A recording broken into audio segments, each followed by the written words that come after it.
Assalamualaikum warahmatullahi wabarakatuh. Kita lanjutkan lagi belajarnya. Sebelumnya kita sudah belajar membuat aplikasi menggunakan HTML. Kita sudah membuat aplikasi sederhana menggunakan HTML. Kita sudah bisa mengalihkan dari satu halaman ke halaman lain. Kemudian kita bisa mengalihkan juga dengan berbagai macam elemen, misalnya seperti gambar, font awesome dan sebagainya, sehingga tampilannya jauh lebih menarik ya. Contoh ya, misalnya ini kita sudah membuat aplikasi jadi yang sudah kita pelajari sebelumnya. Nah, aplikasi ini tentu baru bisa kita buka dengan perangkat yang kita miliki seperti laptop atau komputer kita saja. Ya. Atau mungkin kalau Anda codingnya pakai handphone itu luar biasa ya. Itu juga baru bisa diakses dari perangkat kita atau handphone kita saja. Nah, tentu tujuannya nanti aplikasi ini bisa digunakan oleh banyak orang, bisa diakses oleh banyak orang, sehingga ya kita harus menyiapkan berbagai macam kebutuhan setelahnya gitu. Nah, pertama kita harus menggunakan teknologi yang namanya internet ya. Dimana dengan internet ini nanti kita akan bisa mengupload codingan kita ke internet ya. Kemudian nanti bisa dibuka oleh siapapun yang terhubung dengan internet, baik itu dia menggunakan handphone, menggunakan komputer, laptop, tablet dan sebagainya gitu. Dan ini tentu dari wilayah yang jauh sekalipun tidak akan menjadi masalah ya, yang asalkan kita sudah mengupload aplikasi kita ke internet gitu. Nah, teknologi internet itu kan seperti yang sudah kita pelajari sangat luas ya. Nah, konteks di sini kita uploadnya kemana? Tentu uploadnya kita ke server ya. Nah, di server ada istilah namanya hosting. Jadi ada server hosting. Nanti kita akan belajar tentang server hosting ya. Nah, hosting ini tempatnya untuk apa sih? Nah, di sini disimbolkan sebagai sebuah storage ya, untuk menyimpan codingan kita baik itu HTML, gambar, suara, animasi dan sebagainya, itu kita simpan di sana nantinya gitu. Kemudian yang kedua ada istilah www, ini kita membutuhkan namanya domain. Nah, domain ini sebenarnya adalah alias dari namanya IP address ya. Kalau IP address kan seperti ini. Contoh misalnya 172.5.2.210 misalnya begitu. Ini adalah satu alamat dari satu server gitu ya. Nah, ini bisa saja kita mengakses dengan ini, cuma terlalu ribet kita menginformasikan ke orang lain. Contoh misalnya, ayo akses alamat situsku dengan alamat 172 sekian sekian sekian. Terlalu panjang, sehingga perlu adanya domain di sini untuk mengaliaskan tadinya IP address seperti ini, kita ganti menjadi seperti ini, misalnya situsku.com gitu. Maka ini akan jauh lebih manusiawi untuk kita publikasikan atau kita promosikan ke orang lain. Nah, untuk menggunakan fasilitas di internet itu ada hosting domain, kita bisa menggunakan fasilitas yang ada di internet ya, baik itu secara berbayar maupun yang secara gratis. Kita akan coba cari yang gratis terlebih dahulu ya. Coba dengan kata kunci free hosting. Saya begitu. Nah, di sini ada dari Google itu sendiri ya, ada Google Cloud Hosting ya. Kita bisa menggunakan trial di sana selama 90 hari ya, atau kita juga bisa menggunakan yang berbayar. Di sini ada Niaga Hoster ya, di sini ada iklannya tuh. Mulai dari 10.000 rupiah per bulan. Atau ada ini Odoo ya, Odoo ini gratis ya, tulisannya gratis. Kemudian ada lagi Seka Host, ada Web Host, ada free hosting dan sebagainya. Banyak sekali ya, Hostinger juga ada itu yang free hostingnya, dan banyak juga yang lain ya. Jadi kata kuncinya free hosting seperti ini. Kita akan coba salah satunya. Coba kita masuk ke Odoo. Belum pernah pakai ini ya, tapi kita coba lihat dulu fiturnya. Tapi ini sepertinya seperti ini ya, CMS ya, seperti WordPress begitu. Maka saya balik lagi aja. Kita akan coba masuk ke hosting yang lain ya, karena kan kita sudah coding aplikasinya, jadi kita tidak akan menggunakan template seperti atau engine seperti WordPress ya, tapi kita akan menggunakan coding yang sudah kita buat. Kita coba masuk ke free hosting 00 web host ini.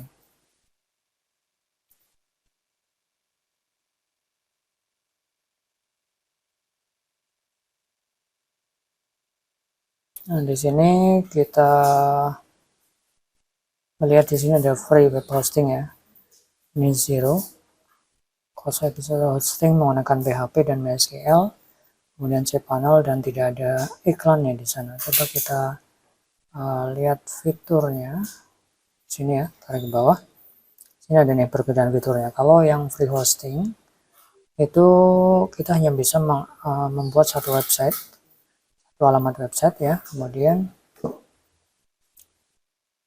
hard disk yang kita butuhkan, yang kita bisa gunakan adalah maksimal 300 MB ya. Kemudian ini terbatas untuk bandwidthnya. Bandwidth adalah traffic lalu lintas data ya. Ini dibatasi 3 GB, mungkin untuk sebulan barangkali gitu ya. Kemudian kita tidak bisa menggunakan email, tidak bisa membuat email untuk website kita ya. Misalnya situs alamat website kita situsku.com, maka emailnya cs@situsku.com misalnya gitu, itu nggak bisa ya. Tapi kalau yang berbayar mulai dari 1,99 dolar ini bisa ya menggunakan email. Oke, kemudian di sini tidak ada support ya, layanan support nggak ada. Jadi kalau trouble, ada kendala dan sebagainya, dari servernya tidak menyediakan layanan untuk bantuan. Di sini tidak gratis domain, kemudian tidak menyediakan fasilitas backup harian ya, kemudian tidak ada fasilitas untuk sertifikat SSL ya, untuk situs HTTPS itu nggak bisa. Kemudian light speednya untuk meningkatkan performa dari website kita ini nggak tersedia juga. WordPress acceleration-nya juga nggak bisa. Jadi intinya kalau gratis ya memang ada keterbatasan fitur ini ya.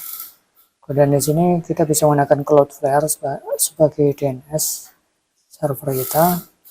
Kemudian garansinya 99% saja. Kemudian bedanya itu cuma 0,1%. Kemudian alokasi sumber dayanya cuma satu kali saja. Kemudian FTP count satu kali. Cron job itu adalah satu tugas yang nanti akan dilakukan secara otomatis ya, secara scheduling gitu. Jadi seperti jadwal backup dan sebagainya. Kemudian database untuk MySQL-nya cuma maksimal satu.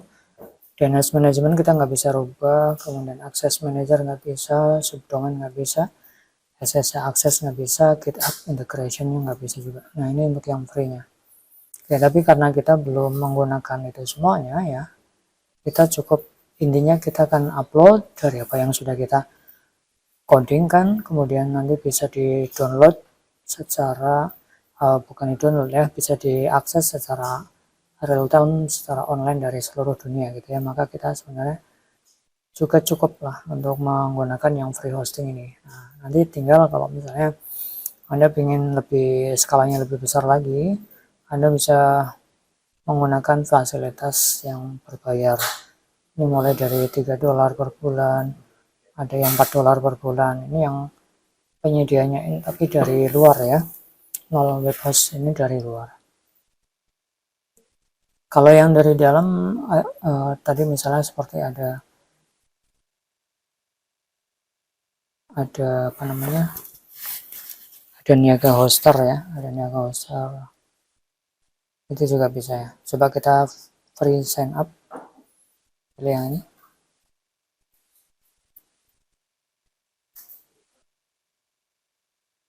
Kemudian kita login menggunakan email yang sudah ada saja. Jadi kita nggak usah sign up.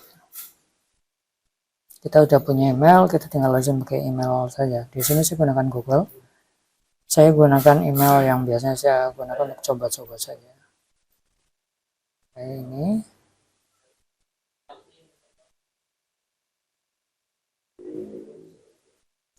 Oke, dia udah masuk ya menjadi member, otomatis kita nggak usah setting-setting apapun gitu ya.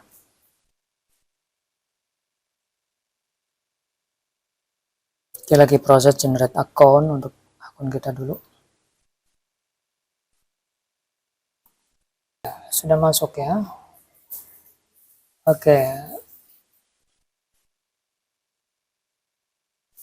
ini nggak usah, langsung saja masuk ke panel.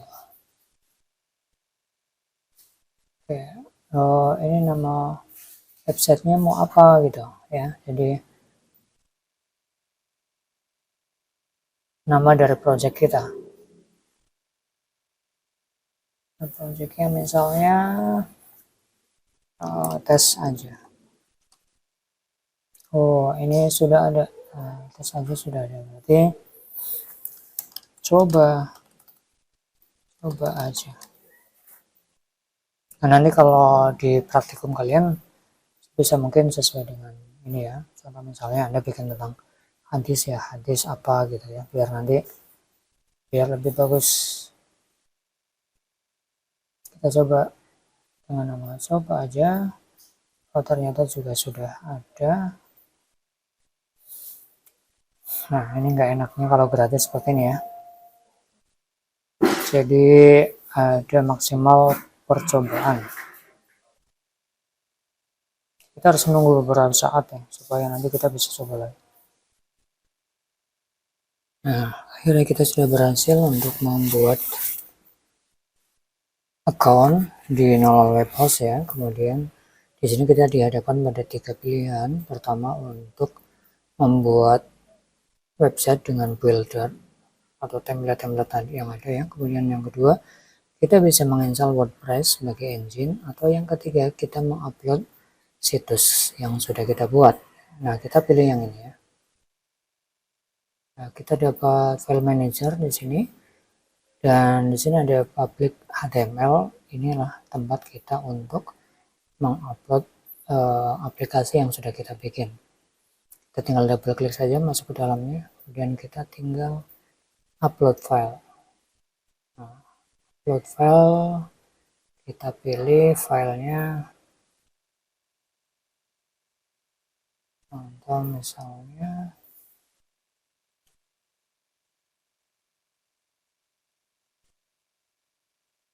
misalnya filenya ini ya. Ini saya copy aja semuanya, select semuanya, kemudian upload. Ada 3 file ya, tapi foldernya tidak ke bawah. Kita coba aja dulu. 1, 2, 3. Oke, sudah masuk filenya. Kemudian untuk filenya mungkin kita harus bikin folder dulu ya, samakan folder aset. Saya masuk ke folder aset, kemudian saya uploadnya ke filenya, cari filenya di mana, set. Di aset juga ada image-nya. Oke, sebentar, di aset ada image, berarti saya bikin image, dan folder image, kemudian masuk, lalu kita upload file ikonnya di sini. Upload. Oke, selesai. Nah, seperti ini ya. Kita sudah selesai untuk mengupload file-file yang kita miliki ya. Sekarang tinggal bagaimana cara menjalankannya ya.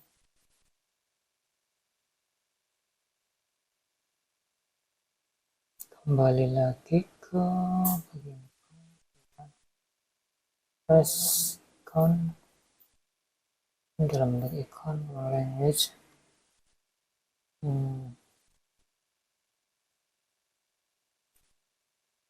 Oke, sini ya. Nah, di sini ada tab ya ternyata. Jadi yang pertama ini adalah untuk file transfer protokolnya dalam bentuk web. Kita upload file seperti ini tadi ya. Kita udah masukkan file-file yang kita miliki, ada aset, hal 1, hal 2, timeline dan seterusnya. Dan yang di tab kedua kita sudah dapatkan tuh di sana ada status, nama situsnya coba aja 2023. Nah, ini alamatnya menjadi seperti ini ya, statusnya running. Kemudian kita coba klik bagian ini.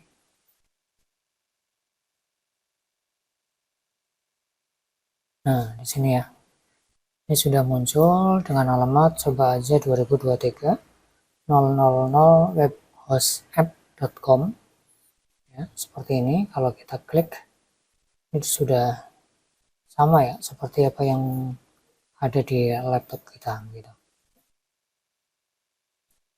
Oke, jadi sampai sini kita sudah cukup untuk membuat bagaimana situs kita yang tadinya kita coding di laptop, di komputer, kemudian bisa diakses dari luar dengan hosting gratis ya. Sekali lagi, tutorial ini hanya untuk mahasiswa-mahasiswa non-IT ya, yang masih awam sekali dengan IT, sehingga tutorialnya memang sangat sederhana seperti ini. Nah, kalau misalnya nanti kita ada perubahan perintah, ada kode dan sebagainya yang perlu dirubah, Anda tinggal buka bagian ini ya, bagian quick action, kemudian di sana ada detail, web file manager ya, bagian web file manager seperti ini. Maka nanti kita akan diarahkan ke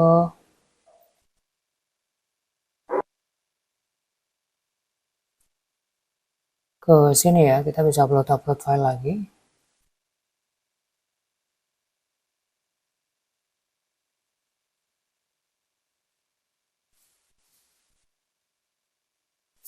Ini diarahkan ke halaman yang tadi sudah kita bikin ya. Dan ini akan kembali lagi ke bagian ini ya. Dan ini juga ada set web. Di sini juga ada set web address. Jadi kalau misalnya kita ingin beli domain yang premium dan sebagainya, kita bisa tambahkan di sini ya. Tapi kali ini tidak sampai ke situ dulu ya. Nanti kalau ada database, ada email, nanti kita bisa atur-atur di sini. Kalau kita ingin balik ke depan, kita tinggal masuk ke bagian website setting dan sebagainya. Di sini ada pilihannya. Baik, kita lanjutkan. Tadi sudah sampai sini ya. Jadi ini adalah bagian utama daripada website kita yang tadi sudah kita upload. Dengan akhirnya kita berhasil ya mendapatkan alamat subdomain. Ya, kita harus puas di sini karena kita pakai yang free, yang gratis, maka kita hanya bisa menggunakan subdomainnya. Nah, pemilihan nama subdomain ini nanti tentu teman-teman jangan disamakan dengan saya ya, karena saya kan hanya coba-coba saja. Jadi saya namakan coba aja 2023 ya. Tapi untuk kalian nanti tolong disesuaikan sesuai dengan judul atau topik yang Anda ambil. Misalnya Anda ngambilnya tentang hadis ya, coba saja hadis terbaru atau apa gitu ya, yang menarik, yang sesuai dengan tema yang kita buat begitu. Nah, sampai di sini kita sudah cukup ya untuk mengupload dari apa yang sudah kita lakukan coding-coding di komputer, kemudian kita sudah upload ke server sehingga kita sudah bisa mensimulasikan. Di sini ada hosting ya, dimana kita tempat kita naruh file ya, hostingnya di sini.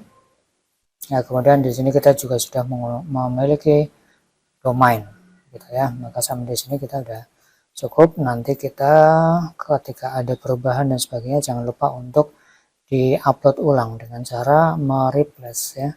Misalnya ada perubahan, kita mau misalnya perubahannya tidak terlalu banyak, kita bisa edit langsung di sini. Ya, bisa langsung edit di sini, di save gitu. Maka otomatis dia udah menyimpan yang terbaru. Tapi kalau misalnya banyak yang diedit, maka alangkah lebih baiknya kita lakukan editing di laptop atau komputer kita, kemudian nanti di upload ulang dengan cara mereplace file yang sudah ada gitu ya. Oke, ini sudah sesuai dengan apa yang kita harapkan. Jangan lupa kalau Anda keluar untuk selesai untuk logout ya.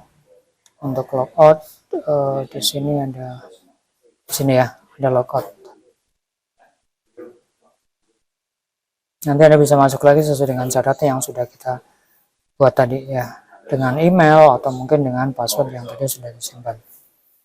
Oke, sampai di sini dulu. Nanti kita akan lanjutkan di episode berikutnya. Terima kasih, semoga bermanfaat.